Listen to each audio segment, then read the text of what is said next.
Daniel Herrero. Pardon je sais pas, oui. Vous voulez on peut peut-être démarrer, oui. Oui, oui. Venez Nathalie, bienvenue.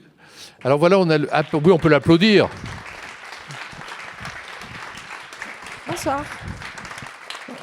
Bonsoir.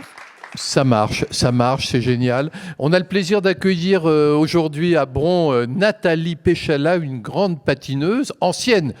Déjà, elle est jeune pourtant, mais elle est déjà ancienne patineuse artistique. Elle a participé aux plus grandes compétitions internationales en compagnie de Fabian Bourza.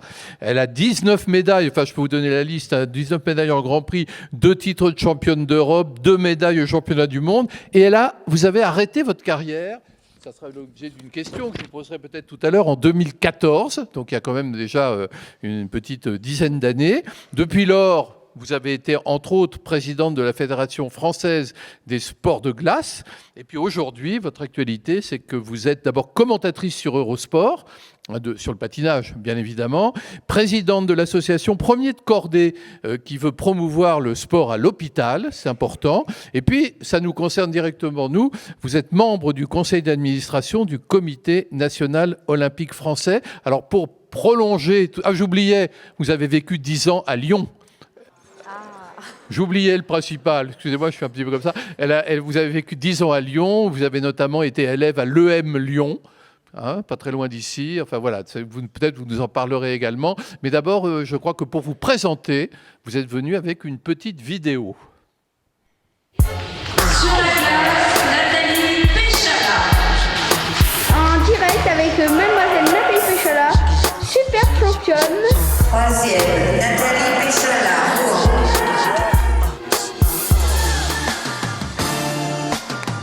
Suivez bien ce couple de danse sur glace. Un très grand moment est arrivé.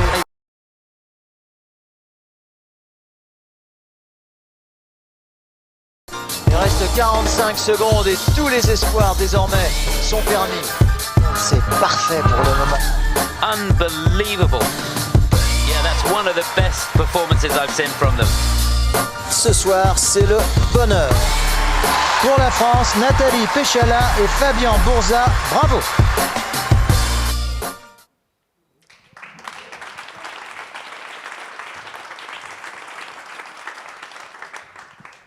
Donc rebonsoir à tous.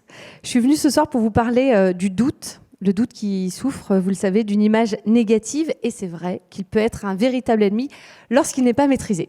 Mais à contrario, quand il est apprivoisé, il s'avère être un excellent moteur de succès. Et vous le savez bien, vous êtes tous concernés par les doutes, traversés par des doutes, que ce soit dans votre vie professionnelle et personnelle. Et bien sûr, le sportif de niveau n'y échappe pas. Alors, on a cette impression effectivement qu'un champion, il est là pour exécuter un plan. C'est une sorte de machine à performer. Et pour autant, il a une énorme pression sur les épaules.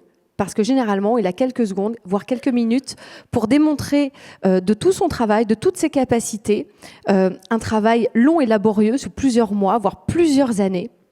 Et dès le plus jeune âge, on va lui apprendre à gérer son stress. Le stress, ça se manifeste physiquement.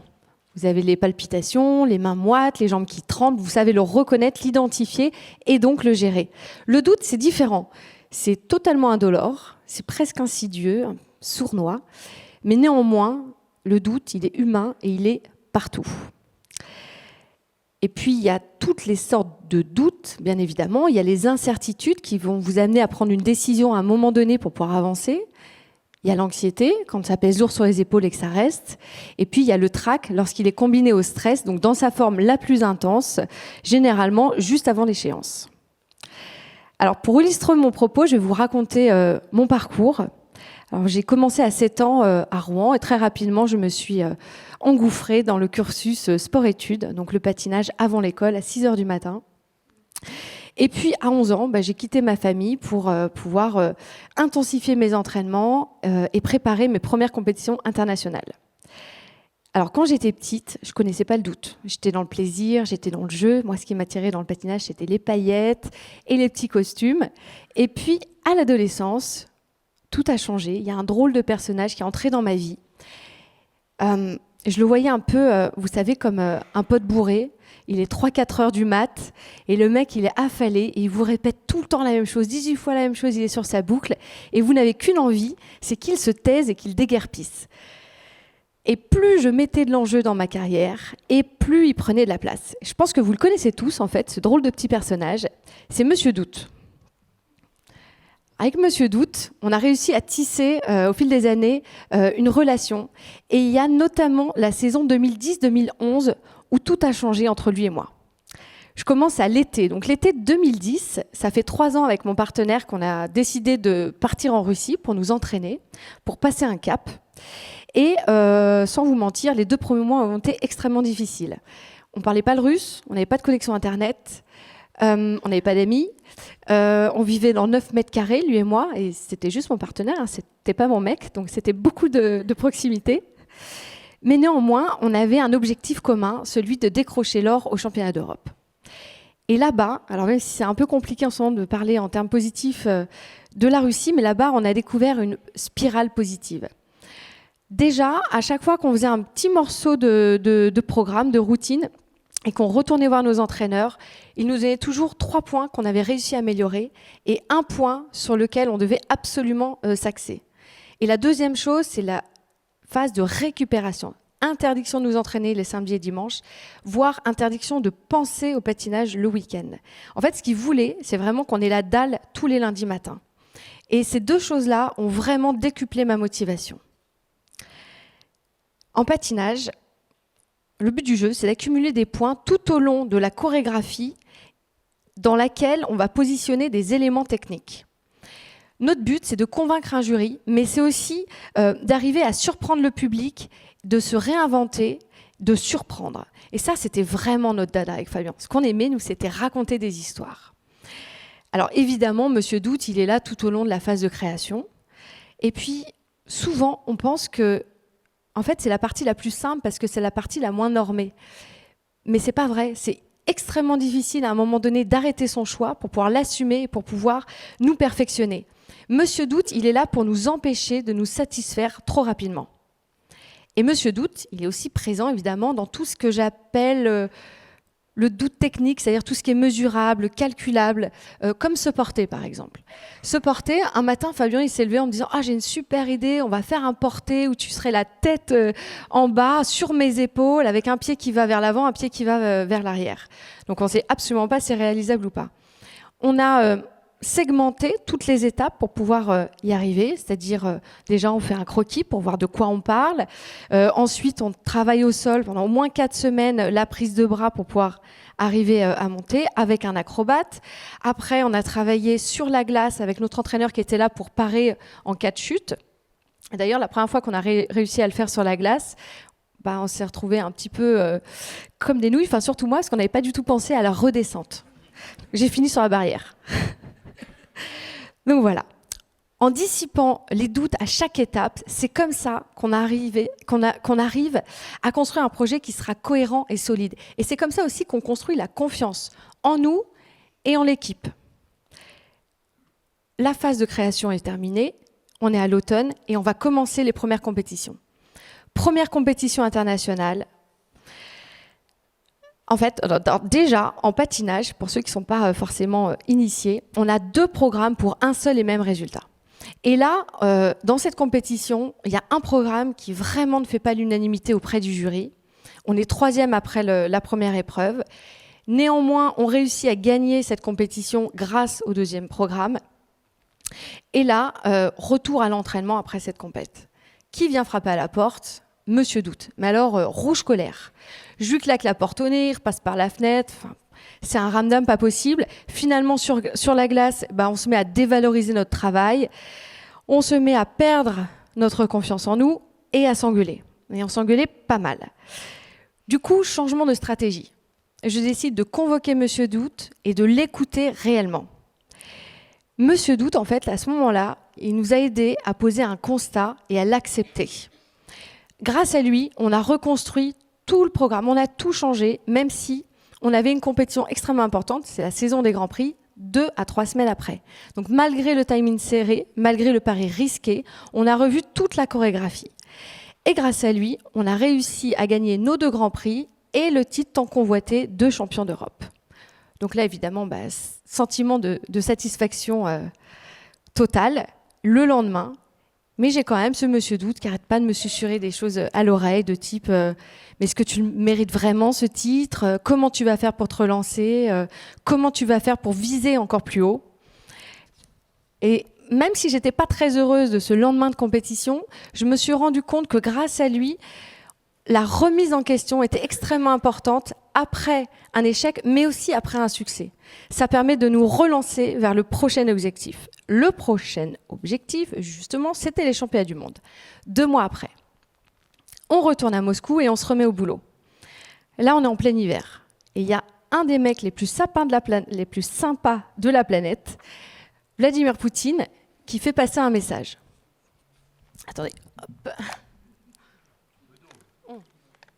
Parce que là, on s'attaque à un dossier quand même.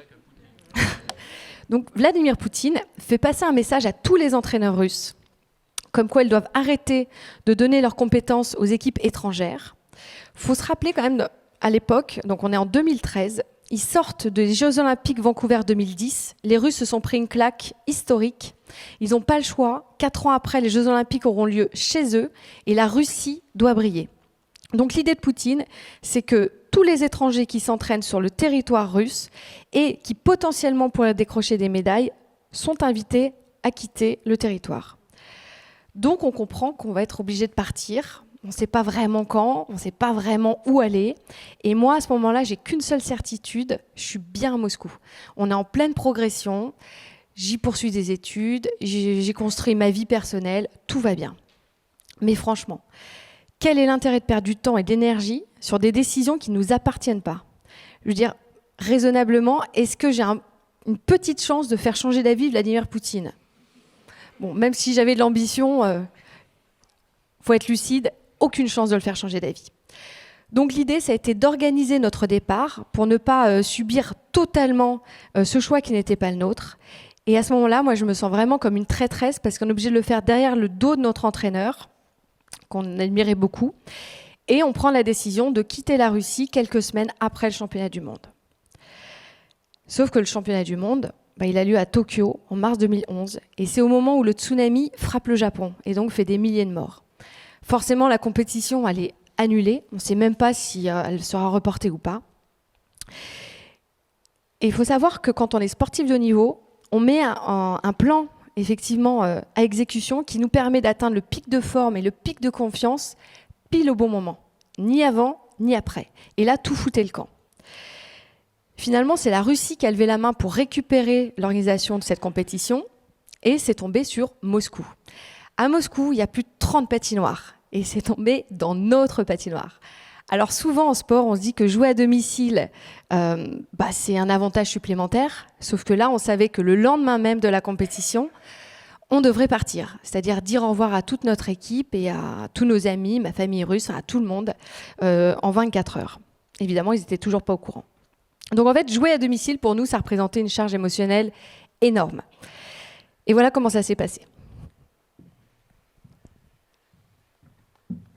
Прокат, хотя всего 5 минут прошло, и на самом деле не расслышал начала музыки, поэтому произошел Ça, c'est la deuxième épreuve, сбой. donc la dernière.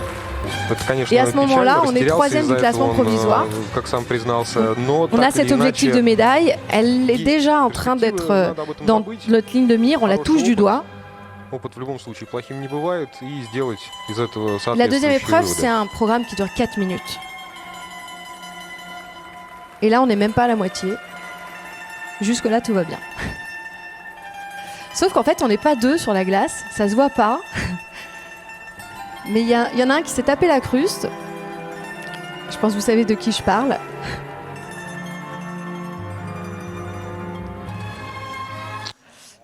Et voilà. Et alors là, en une fraction de seconde, on sait que c'est mort.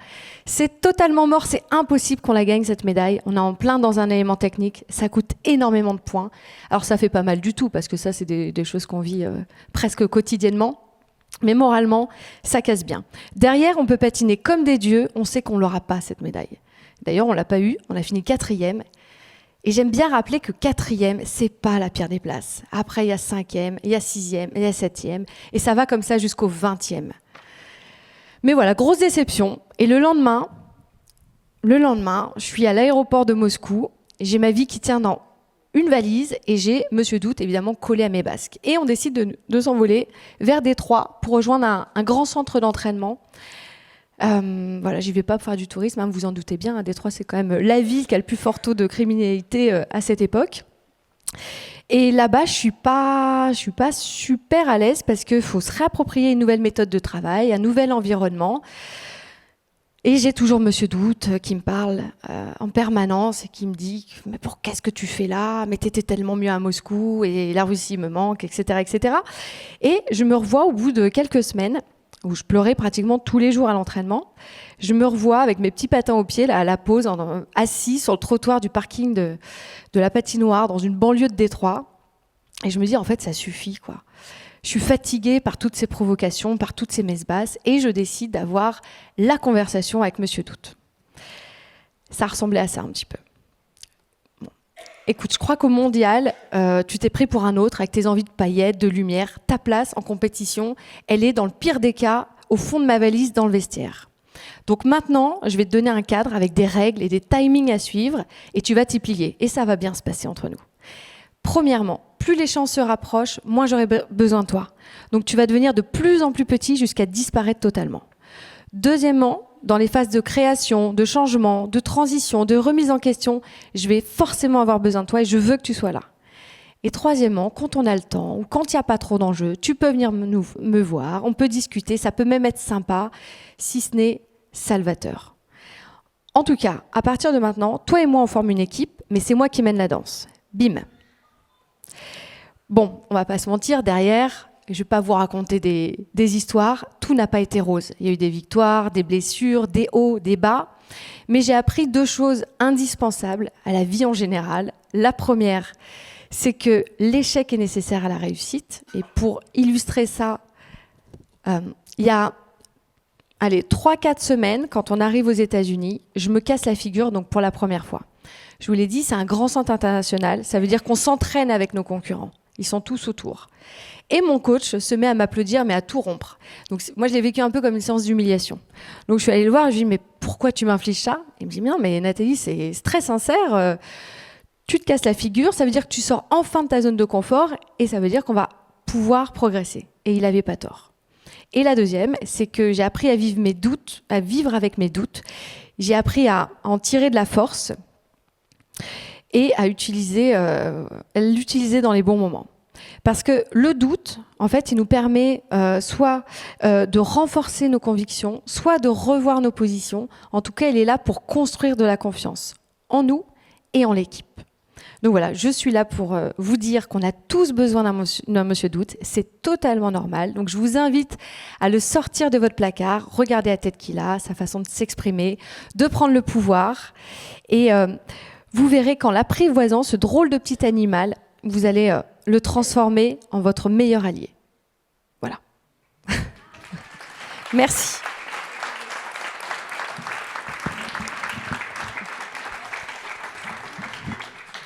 Merci beaucoup, Nathalie. Moi j'ai tu peux t'asseoir si tu veux te reposer. Je fais comme toi. Moi j'ai une question à te poser par rapport à cette réflexion sur le doute qui évidemment habite tout athlète, habite tout sportif.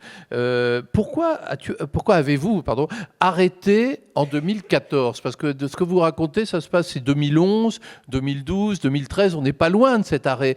Qu'est-ce qui fait que vous avez décidé de mettre fin à votre carrière en 2014 ? C'est le doute ou c'est autre chose ? C'est le doute, c'est qu'on avait plus de doute. C'était un moment où on devait s'arrêter, déjà parce que j'étais vieille, j'avais 30 ans, c'est vieux pour une sportive de haut niveau. On est vieux à 30 ans dans ce sport-là. 30-35 ans, oui, c'est la bonne période pour arrêter. Avec mon partenaire, nous, ce qui nous intéressait, c'était la compétition. pas les galas. Les galas, on s'éclatait à le faire, mais ça allait avec. C'est-à-dire que ça nous permettait aussi de gagner notre vie et de le réinvestir dans la compétition. Mais voilà, c'était la compétition qui nous intéressait. Et on avait convenu, après 2010, qu'on repartait sur une Olympiade.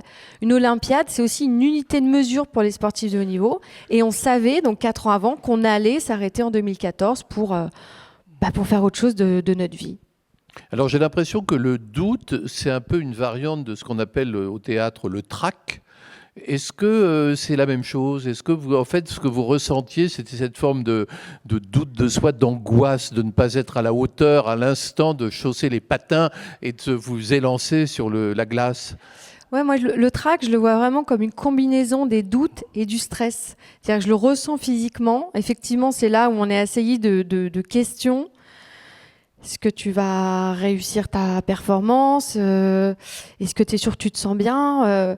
Et alors, on avait 2 façons complètement distinctes de l'appréhender avec Fabien. Et au début, c'était très compliqué parce que je n'arrivais pas à comprendre qu'il pouvait le gérer différemment de moi. C'est-à-dire que lui, il se mettait dans son coin, il faisait ses allers-retours, il parlait à personne, il était complètement fermé.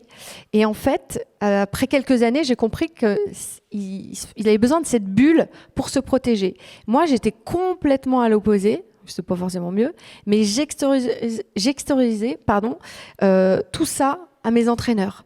Je me sens pas bien, j'ai les jambes qui tremblent, je vais pas arriver à faire mon twizzle. Et c'était un peu inquiétant quand on changeait d'entraîneur parce qu'ils se demandaient vraiment si j'allais rester debout pendant la performance.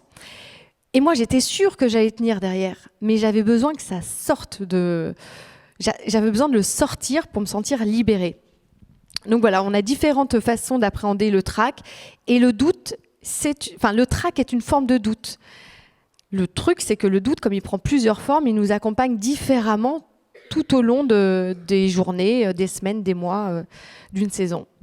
Le couple idéal dans le patinage, c'est quoi? Parce que là, Fabien est quelqu'un d'un peu renfermé, qui est un peu un solitaire. Est-ce que ça n'aurait pas été différent si Fabien avait été plus, plus fusionnel, on va dire C'est sûr que ça aurait été différent. Est-ce que ça aurait été parcours. mieux? Je ne suis pas sûre. Ouais. En fait, toutes les combinaisons sont possibles. Il y a vraiment de tout. Il n'y a pas de recette magique. Si vous regardez tous les Français, donc les Français gagnent des médailles dans des grandes compétitions internationales depuis 92, avec les Duchesnay. Après, il y a eu Anissina Pesra. Après, il y a eu Delebel Schoenfelder. Après, on a pris le relais. Là, il y a Papadakis Cizeron. Et quand vous regardez ces 30 dernières années, il n'y a pas un couple qui a le même profil ou même la même façon, les mêmes relations. Il y en a qui se détestent, il y en a qui s'apprécient. Comment vous formez ces couples? C'est l'entraîneur qui vous réunit ou c'est vous qui, par affinité, décidez de travailler avec tel ou tel? Comment ça se passe? Là encore, il n'y a pas trop de... Il n'y a pas un seul schéma. Il y en a, par exemple, si je prends Papadakis Cizeron, qui ont commencé tout petit. Alors, il faut savoir qu'il y a très très peu de garçons qui font de la danse sur glace. Donc, hop, il faut l'attraper. Ah oui. Le plus jeune, c'est le mieux. Et après, il faut espérer d'évoluer ensemble sur les capacités techniques, physiques et même sur ce qu'on a envie de faire de sa carrière, la même façon d'appréhender le sport. Mais c'est possible, et c'est très souvent le cas, qu'à l'adolescence, justement, il y a des divergences. Et dans ces cas-là, moi, je pense que le mieux, c'est de s'en remettre aux entraîneurs. C'est eux qui connaissent le vivier, c'est eux qui savent à peu près les potentiels des uns des autres et les courbes ascendantes ou descendantes et qui savent faire le meilleur mix. Mais j'en ai vu, à Lyon d'ailleurs, où c'était les patineurs qui prenaient le devant et qui demandaient aux entraîneurs de patiner avec un tel ou une telle. Et moi, le mien, alors si vous voulez savoir, le mien, le troisième, parce que c'est le troisième en fait, Fabien, c'est nos entraîneurs qui ont décidé de former le duo. Et moi, au début, je m'entendais pas du tout bien avec lui, donc je l'ai pas très bien vécu. Et justement, j'ai appris à leur faire confiance. Et après, c'est vrai que c'était bête, c'était juste qu'on était très différents l'un de l'autre et qu'au contraire, c'est riche quand on tend la main vers l'autre et qu'on essaye de comprendre comment il fonctionne et ce qu'il veut. Et on a compris qu'on avait exactement la même vision de la danse sur glace, qu'on avait la même volonté d'y arriver. C'était pas la réussite à tout prix, c'était vraiment dans une sensibilité créative. Il y avait des choses comme ça qui nous rassemblaient, des valeurs. Et c'est ça qui a fait que ça a duré aussi longtemps. on a tous en mémoire, merci beaucoup, hein, on a tous en mémoire une affaire célèbre, c'était l'affaire Tonya Harding, cette femme qui était tellement jalouse qu'elle voulait saboter la championne. Est-ce que c'est un univers impitoyable, le monde du patin à glace, ou est-ce que c'est un peu caricatural et que c'était un phénomène extrême? Vous avez vous-même souffert de la jalousie des autres, ou de ce genre de... Vous avez observé des pratiques aussi violentes? Honnêtement, non, on est alors, entre bon. nous là. Hein. Alors, ouais, Tonya Harding, Nancy Kerrigan, c'est dans les années 90-94, exactement l'histoire dont vous parlez. Là, c'était la bataille pour aller gagner une sélection aux Jeux Olympiques. Mais il ne faut pas se mentir, le sport de haut niveau, c'est de la compétition de très haut niveau. Et donc, forcément, on a, enfin, surtout dans les années 90, je ne dis pas que tous les coups étaient permis, mais c'était moins cadré. Aujourd'hui, on est dans une époque où on a des chemins de sélection qui sont très clairs, et on essaye de mettre des pare-feux partout, et les relations ont évolué, je dirais même en même temps que les règlements, et donc le jugement a évolué. On fait partie des sports à jugement humain. Donc, c'est pas toujours facile à accepter. Mais en 2002, il y a un tournant qui s'est fait sur le système de notation. Et à partir de là, l'ambiance, elle s'est vraiment apaisée. La compète, elle commençait pas dans le vestiaire. La compète, elle était sur la glace. Donc, oui, il y a de la compétition, mais c'est sain. Et je vais même vous dire, plus on est à haut niveau, plus on est sur les compétitions internationales, plus c'est fair play. En fait, la compétition, le pire, c'est les enfants, les adolescents pour arriver à accéder aux compétitions nationales et donc à avoir les tickets pour les compétitions internationales. Bah, merci beaucoup. Ça donne envie ou pas? Bah, oui, moi, ça m'a presque donné envie, là. Vous voyez, je me demande si je ne vais pas essayer. Hein, j'y songe. Alors, est-ce que vous avez, chers amis, des questions? Oui, Grégory, est-ce qu'on peut lui passer un micro ou j'y vais? Enfin, comme vous voulez. Tu as une grosse voix, d'accord.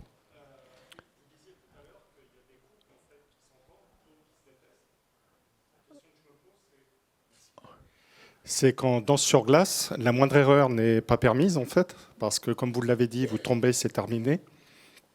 On peut déraper vite. Vous faites des figures qui sont quand même assez impressionnantes. Et quand on déteste quelqu'un, alors qu'on doit on doit s'en remettre à son partenaire, comment on fait pour travailler ensemble? Pour la confiance, vous parliez de Monsieur Doute, mais pour la confiance. En fait, on comprend très rapidement qu'on n'est pas là pour se faire des amis ou pour passer un bon moment. On est là parce qu'on a le même objectif. Et la priorité numéro 1 de l'homme, en danse sur glace ou en couple arctique, c'est pareil, c'est la sécurité de sa partenaire.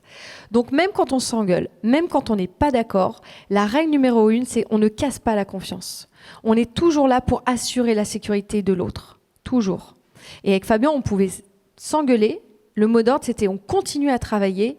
Et évidemment, moi, je me souviens d'une fois où on s'était engueulé. On part pour faire un morceau avec donc le porté que je vous ai montré tout à l'heure. Et je ne suis pas tombée souvent dans ce porté-là parce qu'il était tellement calibré que c'est presque jamais arrivé. Et je commence à vaciller. Et ben Fabien, tout de suite, il n'a pas réfléchi une seconde. Il s'est jeté pour amortir le choc et en fait que je tombe sur lui et non pas directement sur la glace, la tête en bas. Donc voilà, c'est vraiment ça le partenariat. C'est faire confiance à l'autre. Ouais, c'est ça, faire confiance à son partenaire, aller dans la même direction, prioriser l'objectif commun. Et le reste, c'est que le reste, ça n'a pas tant d'importance que ça. Et il y en a, c'est pire que de s'engueuler. C'est l'indifférence.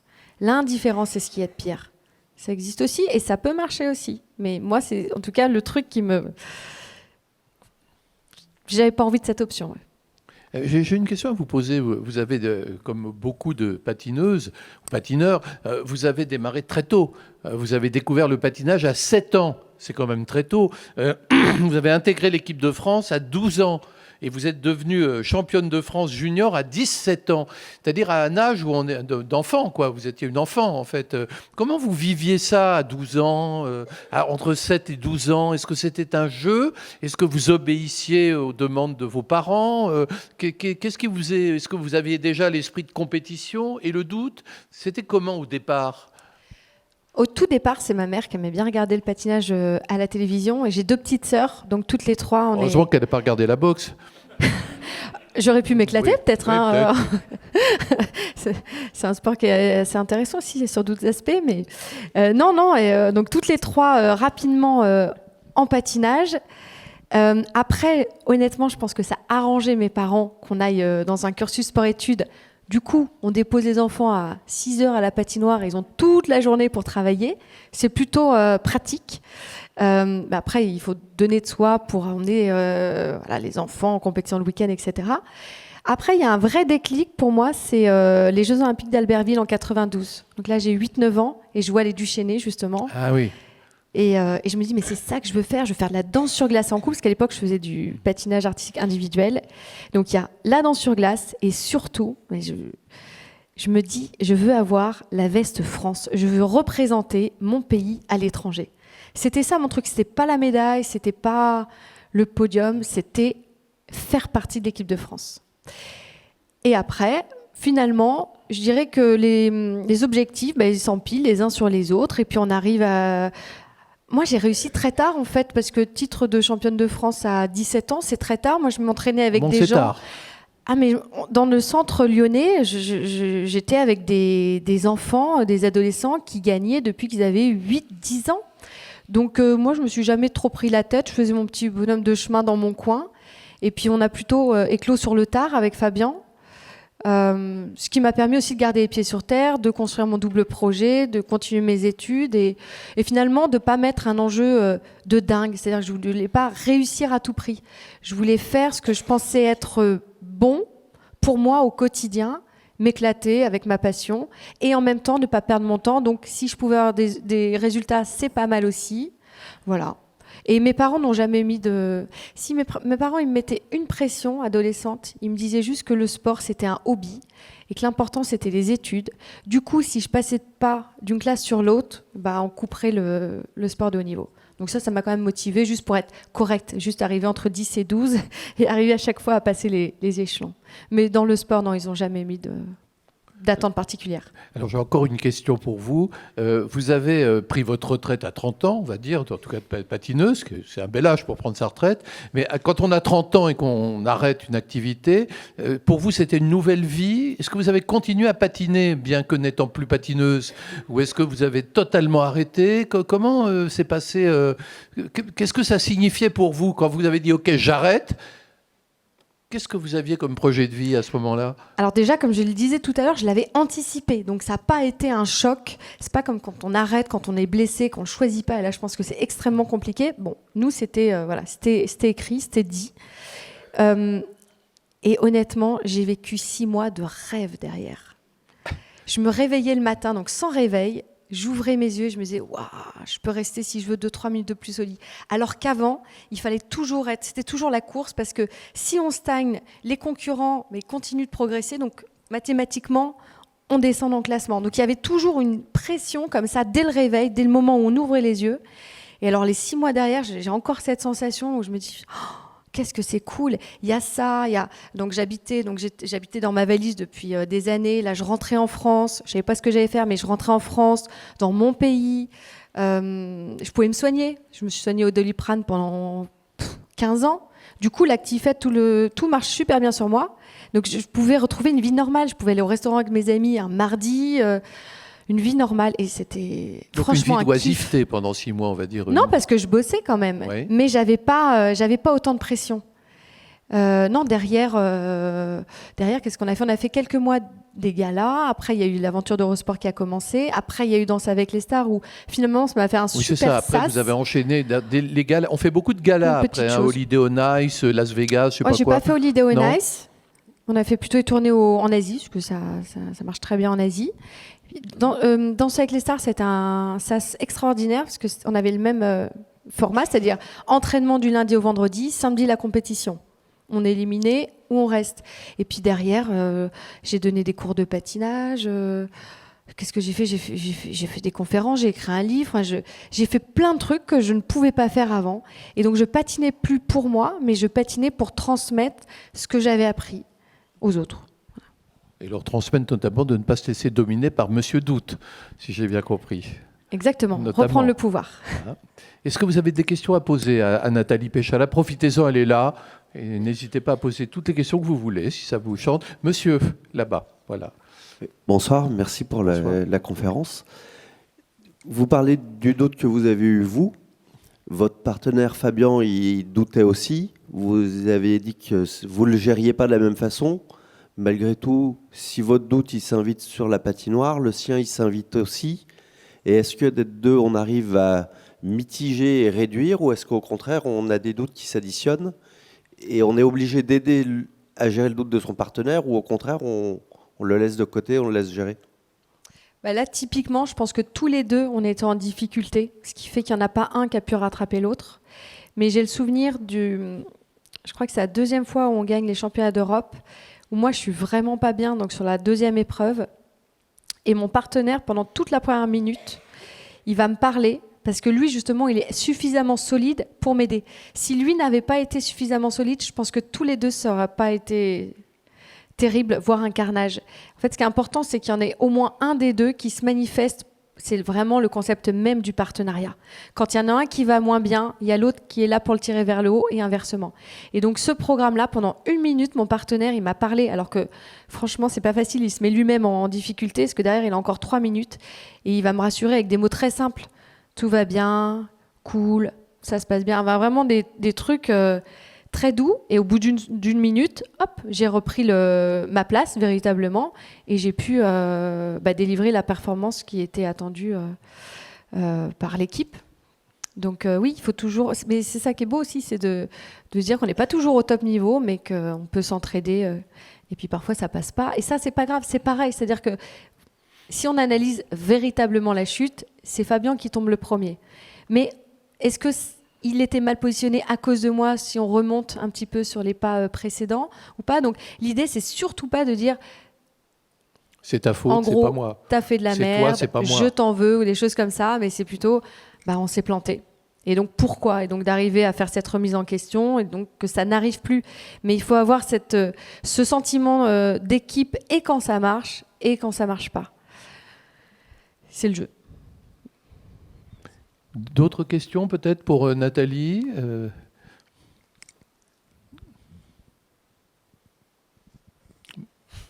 Monsieur.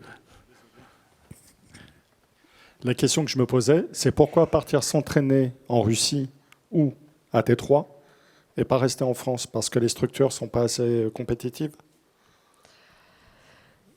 À Lyon, on était super bien. On a vraiment passé un cap. En fait, notre idée, on avait identifié que ce qui nous manquait, c'était alors j'entre un peu dans la technique, mais c'était tous les fondamentaux. C'est-à-dire que la force de la France, surtout en patinage, c'est tout le côté artistique, créatif, novateur. Et ça, on l'avait absorbé. 10 ans d'entraînement déjà à Lyon. Nous, ce qu'il nous fallait maintenant, c'est les fondamentaux. C'est quoi? C'est vraiment l'efficacité du patinage, donc de la glisse. Le minimum de mouvement, le minimum d'énergie pour un maximum de déplacement et d'efficacité. Et les Russes, c'était vraiment des experts en ce domaine. Et donc, on voulait apprendre d'eux. Et on avait identifié un coach bien particulier qui avait fait avec certains de ses couples des très très bons résultats comme champion olympique, mais il en avait aussi d'autres qui étaient bien moins classés. Et pour autant, on arrivait à voir la progression sur ce critère-là. Et on s'est dit que c'était le moment ou jamais. Moi, j'avais déjà, je crois, 24 ans. Donc, c'était déjà la fin de ma carrière. Et on s'est dit, on tente le tout pour le tout. Oui, bien sûr. Et donc, on a trouvé des financements pour pouvoir partir, des financements privés principalement. Et en 3 ans, c'est honnêtement assez dingue ce qu'on a appris. Je dis pas que c'est plus que ce qu'on a appris en France. C'est juste différent et c'est complémentaire. Et on avait besoin de ça. Et quand finalement on passe du côté américain, là, on a découvert aussi une autre façon de faire, avec des gens extrêmement stratégiques, des experts, où toutes les 20 minutes, 30 minutes maximum, on change d'intervenant. Du coup, on remet une pièce dans la machine toutes les demi-heures, et on a une motivation qui est assez dingue sur toute la journée d'entraînement. Rien n'est laissé au hasard. On s'entraîne avec des acrobates, des acteurs, des professeurs de danse classiques, professeurs de danse de salon. On avait même des juges qui venaient pour inspecter les niveaux techniques. Enfin, on avait quelqu'un qui était là, dédié à la vidéo. Donc c'était très très complet. Et si on pouvait avoir tout ça en France, peut-être qu'on ne serait jamais parti. Mais c'est bien aussi de temps en temps, quand on le sent, de donner un petit peu de fraîcheur à sa routine. Et quand on veut devenir une sportive de haut niveau, dans tous les domaines, quelles sont les erreurs à ne pas commettre, selon vous? Déjà de le faire pour des mauvaises raisons. Mais après, chacun va mettre le curseur où il veut. Mais moi, il me semble super intéressant et important de se rappeler tout au long du parcours pourquoi j'ai voulu faire ça, quelles étaient mes intentions de départ, quel est mon objectif final, c'est quoi, c'est être champion à tout prix ou c'est de m'épanouir au quotidien dans ma pratique? Est-ce que c'est une histoire de santé, de performance, d'inclusion? Peu importe, chacun a ses raisons, mais de ne pas se perdre en chemin, ça c'est important et c'est pas si facile que ça dans le sport de niveau parce que justement, il y a des chemins de traverse parfois qui sont pris, il faut arriver à pas y aller si on n'a pas envie. Après, la difficulté, de manière très pragmatique, c'est le déracinement. Donc quand on doit quitter sa famille très tôt pour multiplier les heures d'entraînement, je pense qu'il n'y a pas allez, je veux pas de jugement. Chacun fait comme il veut. Mais moi, je trouve que plus on peut combiner le projet sportif et le projet professionnel, faut pas lâcher. Parce que tout est plus simple. On peut relativiser un mauvais résultat, relativiser un bon résultat aussi, sans se sentir arrivé. L'après-carrière est beaucoup plus simple à gérer. Donc, en tout cas, si c'était mes enfants, je leur dirais ça. Le double projet, absolument. Avoir un double projet en permanence, voilà, c'est la solution. Est-ce que vous avez d'autres questions à poser à Nathalie Péchala? Oui, monsieur. Une petite question, est-ce que vous pouvez nous expliquer le modèle économique en fait? Vous viviez des galas qui suffisent à financer une année complète ou comment ça se passe concrètement en fait? Comment gagne-t-on sa vie? Alors, on ne gagne pas vraiment sa vie, on fait en sorte d'équilibrer le budget. C'est vraiment le modèle associatif, quoi.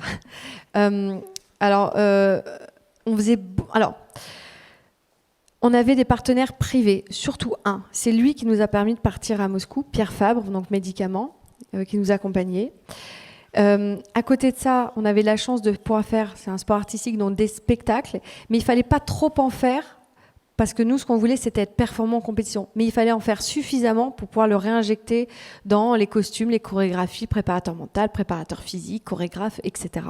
Donc en fait, on essayait de trouver le bon équilibre entre nos besoins sur le plan sportif et les intensités, la durée d'entraînement pour être prêt au bon moment. Après, on avait des aides publiques. Par exemple, mes études à l'EM Lyon ont été payées via tout le suivi socio-professionnel.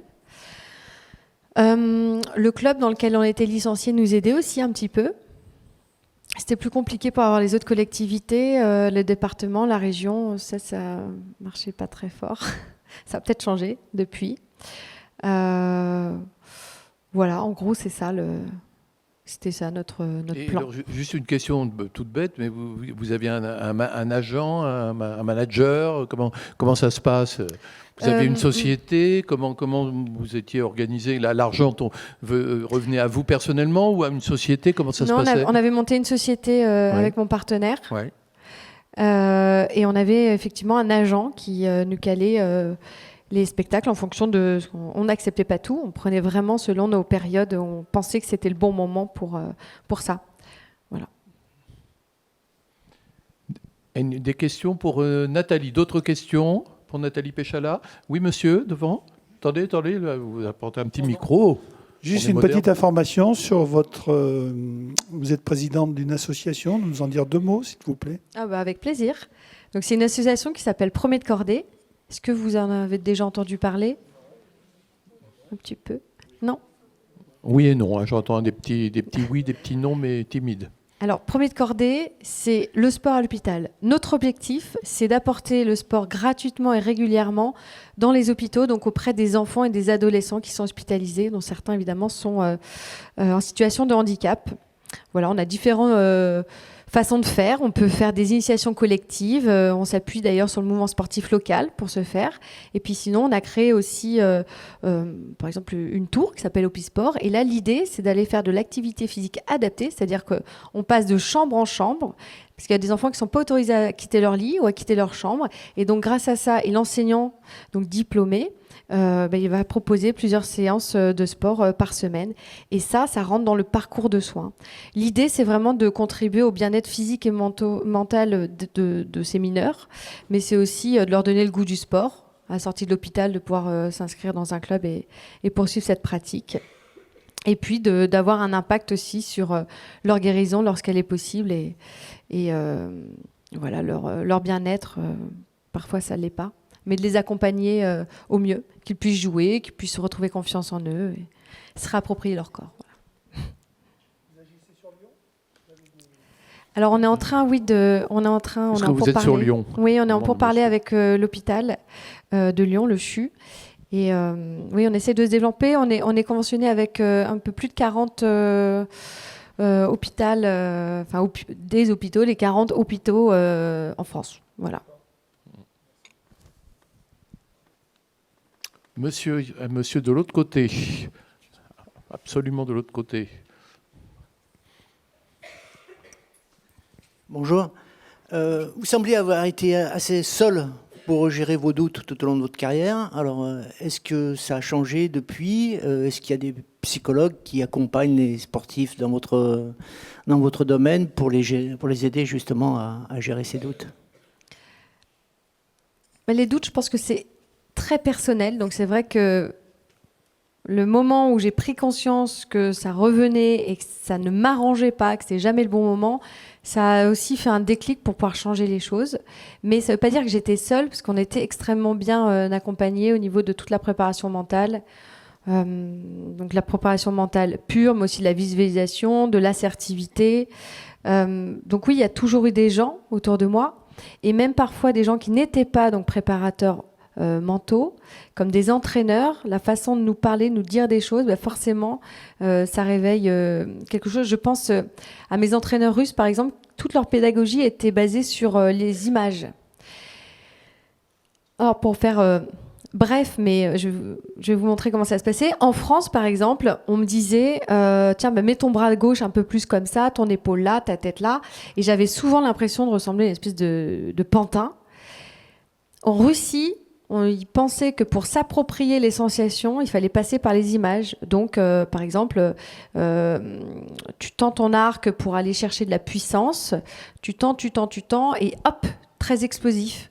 Ou par exemple, dans des moments de fluidité, imagine que c'est comme l'archer sur le violon, c'est comme un fer à repasser sur la table. Et donc, tout était imagé, c'était à nous de nous approprier l'association et la sensation, et c'était de cette manière-là qu'elle pouvait perdurer. Donc, en fait, quel que soit le profil des intervenants qui étaient autour de moi, ça a nourri ma réflexion personnelle, et je pense que c'est ça qui a nourri justement ma relation avec le doute. Monsieur Doute est né, je pense, de cette façon de penser en humanisant, en mettant des images sur une sorte de force un peu obscure, un peu mystique. Donc voilà, je pense que c'est une compilation de façons de voir les choses. J'ai été assez claire ou... Alors moi, juste pour prolonger, hier soir, Daniel Herrero disait avec son franc-parler, bien sûr, que tous les sportifs de haut niveau allaient voir un psy. Est-ce que vous avez eu besoin de ça aussi quand vous étiez dans cette activité de sportif de haut niveau, ce besoin aussi de se confier, voilà. Non, mais je pense que ça m'aurait fait du bien. Franchement. Bon, voilà, okay. Ça fait du bien. En fait, non, mais il ne faut pas être sportif de niveau pour se rendre compte que ça fait toujours du bien de se confier. Bon. Oui, bonjour, merci Nathalie pour tout cet exposé. J'ai beaucoup suivi du patinage depuis très très longtemps parce que ça me passionnait, etc. Mais à l'heure actuelle, est-ce que nos patineurs français sont en capacité d'accéder à des titres compte tenu que finalement on s'aperçoit, ce que j'ai constaté, c'est qu'en fait, la plupart s'entraînaient à l'étranger. Ce qui voudrait dire, est-ce qu'on a des capacités en France, finalement, à ce que les patineurs arrivent à un excellent niveau au lieu de s'expatrier ? C'est la question piège, là. Mais... déjà, on a des très bons. Là, pas plus tard qu'hier, il y a 2 garçons qui se sont qualifiés à la finale des Grands Prix. C'est pas rien, il n'y a que 6 places. On arrive à avoir 2 Français, c'est extraordinaire. Je ne vais pas parler pour Gabriel et Guillaume parce que je ne sais pas s'ils vont revenir ou pas, mais c'est quand même C'est plus du haut niveau, là, c'est du très très haut niveau. Donc oui, on a des capacités pour avoir des Français. On en a toujours eu depuis 92, des Français qui brillent, que ce soit en danse sur glace, chez les hommes aussi. Parfois chez les femmes, c'est un peu plus difficile. Chez les couples aussi, il y en a eu.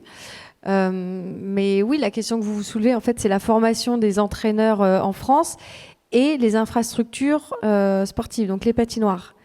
Et c'est là que la concurrence est rude, effectivement, avec l'étranger. La Russie, enfin, je vous l'ai dit tout à l'heure, Moscou, c'est plus de 30 patinoires. Détroit, c'est la même chose, et c'est que Détroit, hein, c'est pas New York non plus.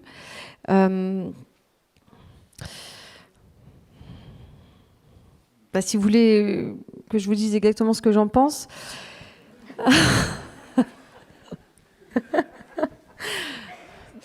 En fait, je pense que l'impulsion, elle est à donner, mais je pense sur des patinoires qui sont beaucoup plus éco-responsables, qu'on arrive à changer de modèle économique, énergétique, et qu'on arrive comme ça à fédérer et à garder cet amour pour les sports d'hiver. Donc ça dépasse même les sports de glace.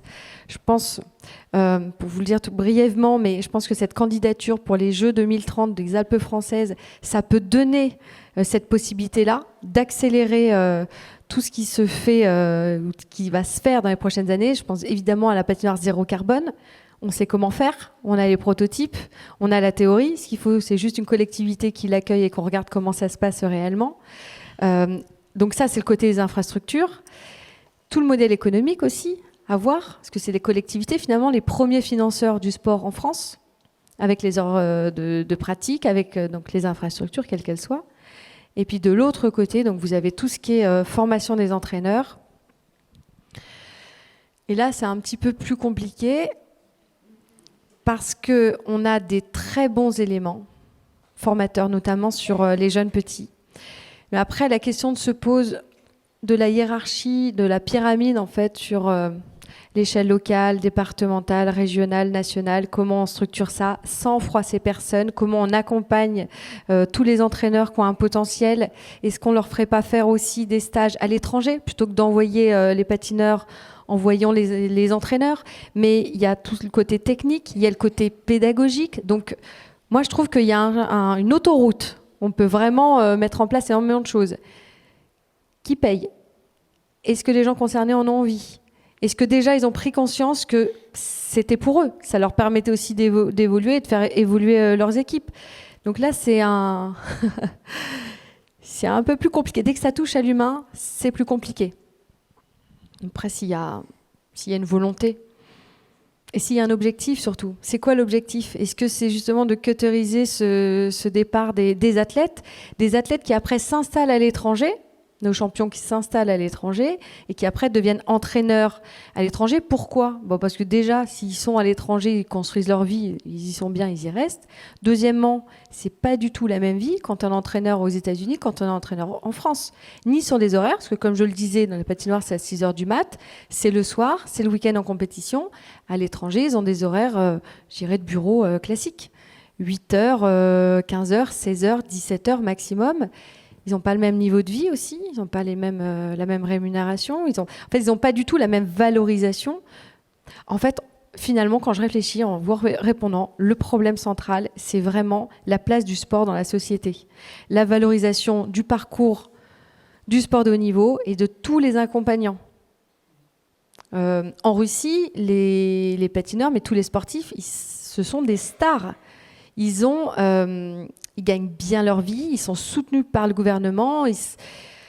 Ça donne envie à tout le monde, à tous les enfants de se mettre au sport. C'est un ascenseur social qui est formidable. En France, c'est pas la même chose.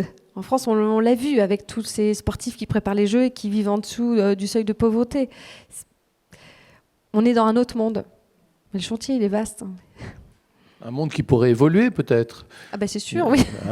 On n'est pas figé quand même, optimiste. Ça bouge. Non, ça bouge. Et puis là, on le voit bien avec la grande cause nationale. C'est quand même un pas qui est très important. Donc l'activité physique pour l'ensemble de la société. Donc, j'ai dit mettre la société française au sport. Ça passe par là en fait. Il faut que les enfants ils aient des étoiles dans les yeux quand ils voient les grands sportifs. Il faut qu'ils comprennent que de faire du sport, même s'ils ne cherchent pas la performance, ça leur fait du bien sur le mental, sur le physique. Puis le sport, c'est aussi un vecteur d'éducation, le respect des règles, le respect de l'autorité, le respect de l'autre, le respect de son partenaire, etc. Donc non, mais c'est primordial. Enfin, je veux dire, et on le sait tous, ça n'apporte que du positif. Et chacun, en fonction de ses capacités et en fonction de ses objectifs. On n'est pas tous, on n'a pas tous envie de devenir champion. Et puis heureusement. Mais voilà, la pratique sportive, qu'elle prenne toute sa place et qu'on devienne une vraie nation sportive, ce qu'on n'est pas aujourd'hui. Nous, on a, je vais être un peu dur, hein, mais nous, on a des coups de bol. Nous, on attache de l'importance sur la détection et on apporte de l'importance sur le très haut niveau. Mais entre les deux, c'est là où c'est le plus délicat, c'est le plus compliqué, c'est là où finalement, on doit prendre le plus de risques. Mais ça arrivera. Pascal Miralles. Merci, Nathalie. Alors, vous êtes membre du conseil d'administration du comité olympique, c'est bien ça? Donc la question est simple. Il y a quelque temps, une célèbre femme politique a dit que nous ne serions pas prêts. Avez-vous un doute sur la question? Alors, je n'ai pas d'avis sur la question, parce que, tout simplement, c'est pas que je botte en touche, mais les Jeux Olympiques, c'est organisé par le comité d'organisation des Jeux Olympiques et Paralympiques, et c'est totalement différent du comité national olympique et sportif français. Les deux dossiers que gère le comité national olympique et sportif français, c'est la délégation française. Donc oui, j'espère que les athlètes seront en capacité d'être prêts au bon moment. Et deux, le Club France. Donc mon rôle, c'est de présider ce Club France. Le Club France, c'est vraiment le lien entre les athlètes, leurs familles, les partenaires institutionnels, les partenaires privés, les médias et le grand public. Et donc on sera installé à la Villette, dans un quartier qui est plutôt populaire, 45 000 mètres carrés, pour proposer à tous, parce que ça sera gratuit, des initiations sportives, des flash-confs sur tous les sujets sociétaux liés au sport, des célébrations de l'équipe de France, des festivités, des démonstrations de champions, des rencontres avec des champions. Donc voilà, moi je m'occupe que de ça. Et je ne sais pas si on aura assez de bus ou de métro, ça je ne sais pas. Je ne suis pas dans la confidence, j'espère en tout cas. Nathalie. Une autre Nathalie. Je rebondis sur la question du sujet de société. Comment la danse sur glace en couple gère la problématique du genre? Oh là là. Ah, vaste question. Mais moi, je ne savais pas que c'était autant politique ce soir. Parce que... Ah bah ici, c'est nos limites. Hein.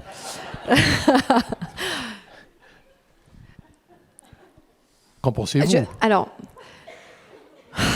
ouais, je suis assez partagée parce que moi, j'ai été élevée avec une danse sur glace homme-femme, et ce que je trouve de tellement magnifique dans des duos, que ce soit en patinage ou en danse classique contemporaine, c'est le duo homme-femme. Mais je suis nourrie à ça, si vous voulez.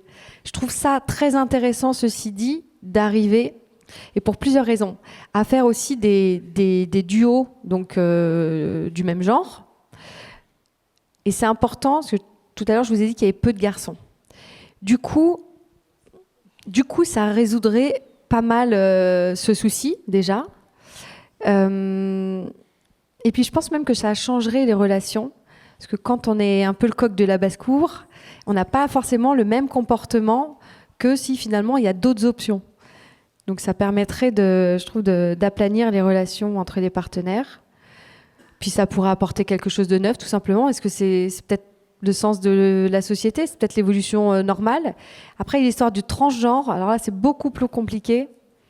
Et donc ça, c'est... Enfin, je ne sais pas si vous avez suivi, mais ce sujet-là, donc, il est arrivé dans les fédérations nationales. Après, il est remonté aux fédérations internationales. Finalement, il a été au comité international olympique. Puis finalement, ça redescend dans la fédération internationale. C'est très, très compliqué parce que ça dépend des disciplines sportives. Puis après, il faut faire des tests sur les hormones parce qu'il ne faut pas non plus que celui qui, à la base, se sentait un peu lésé, donc... la personne qui est trans de dire mais moi je suis dans quelle catégorie, etc. Oui, mais c'est pas pour autant que l'autre, et je pense surtout le problème en fait c'est quand une femme devient un homme, ça c'est moins contraignant pour les hommes les compétiteurs. Par contre quand c'est l'inverse, ben là on joue pas forcément avec les mêmes atouts, donc c'est délicat, donc chacun doit se positionner, mais c'est vrai que c'est un sujet qui est délicat.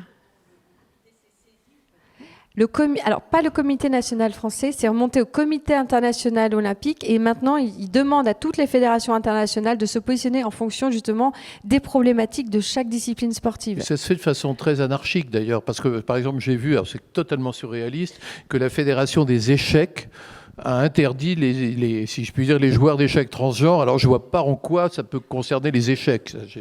Autant pour le sport, les athlètes, je veux bien, mais alors les échecs... peut-être une façon transgenre de jouer. Oui, c'est vrai qu'on peut se poser la question. Mais en fait, j'ai l'impression que tout le monde est un peu perturbé et perdu. Et tout le monde se renvoie la balle et essaye de leur trouver une place. Je ne sais pas comment ça va finir. Est-ce qu'il va y avoir finalement des compétitions trans qui seront complètement... Et puis même alors après... c'est ce que disait Pascal Blanchard, qui nous en a parlé, qui disait on va vers des compétitions femmes, des compétitions hommes et des compétitions trans. Selon lui, c'est ce qui arrivera dans 20 ou 30 ans. Ouais, parce que c'est quand même très compliqué, même sur le point de vue pratique. Alors, ok, on va faire une compétition, on accepte tout le monde. Ok, on n'a que 2 vestiaires. On fait quoi?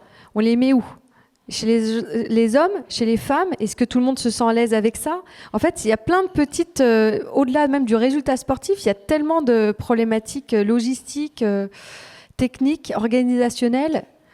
C'est pour ça que je suis très contente de ne plus avoir à... J'ai plus ce genre de demande. Au Club France, c'est ouvert à tous. Premier de cordée, on s'occupe de tout le monde du moment qu'on est mineur et hospitalisé. Donc voilà. Mais c'est vrai que c'est des questions très, très, très complexes. Il va falloir trouver des réponses, et vite. Plus de questions. Moi, j'ai juste une petite question simple. Vous avez 2 enfants. Est-ce que vous aimeriez qu'ils fassent du sport? Ah, mais ils en font. Déjà. Ah oui, oui. Du sport, mais je n'oppose pas la culture avec le sport. C'est-à-dire, selon leur appétence, soit des activités artistiques, soit des activités sportives, voire les deux si on a le temps. Mais oui, après, honnêtement, le sport de haut niveau, il faut vraiment faudrait que je sente que j'ai une de mes 2 filles qui est à fond. Mais c'est pas moi qui vais la pousser à en faire. Parce que parfois, on se rend compte que le sport de niveau, on vient de l'autre. Non, mes parents m'ont jamais poussé. Moi, j'ai adoré ça et je faisais vraiment petit à petit, mais par passion. Moi, j'aimais le matin et me dire que je vais patiner. Si on m'avait poussé, je pense que j'aurais arrêté très rapidement. Mais il faut faire attention. C'est vrai que le sport de niveau, parfois, on va de l'autre côté. Je veux dire, au niveau de la santé, c'est là où ça devient plus compliqué. Voilà. Et puis, il y a tout le reste à construire à côté. Ça vous est déjà arrivé de sentir, vous, que par exemple, votre corps atteignait ses limites? Non, j'ai eu beaucoup de chance au niveau des blessures. J'ai eu que 3 fractures. Donc, je m'en sors très, très bien. Mais il faut vraiment avoir une vraie volonté pour se lancer dans le sport de haut niveau parce qu'on dessine tout un parcours de vie. C'est vraiment de l'abnégation. On ne sait pas si on aura le retour sur l'investissement. Et je ne parle pas de la finance. Je parle vraiment en termes de temps, d'énergie.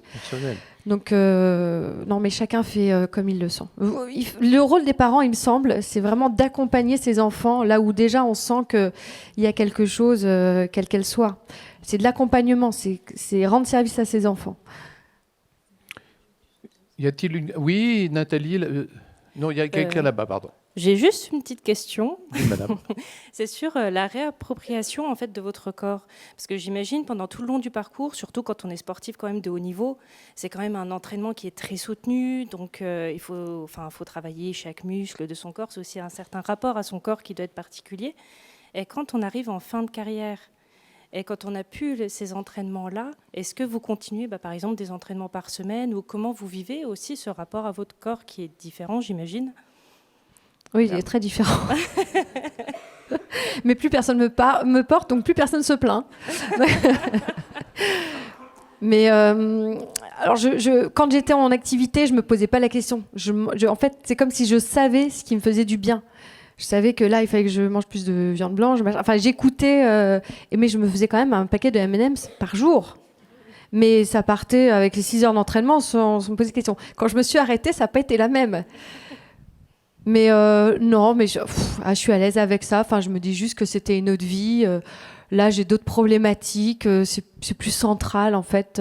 Et ça a été le problème. C'est pendant 8-9 ans, j'ai complètement arrêté l'activité physique. Le mieux, ce que je faisais, c'est quand j'étais sur glace pour donner des cours. Mais j'ai pas fait d'activité physique du tout, ni régulière. Vous avez repris ?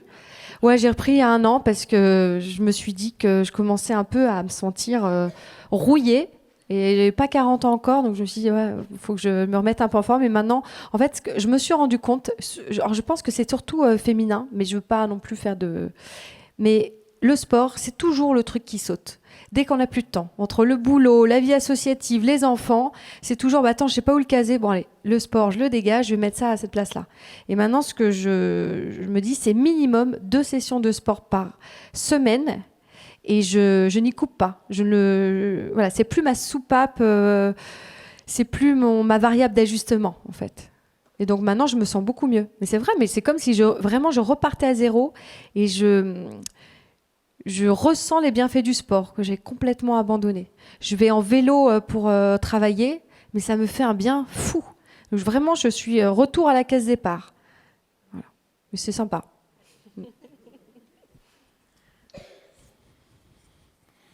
Eh ben, merci beaucoup, Nathalie Péchala. Merci à vous.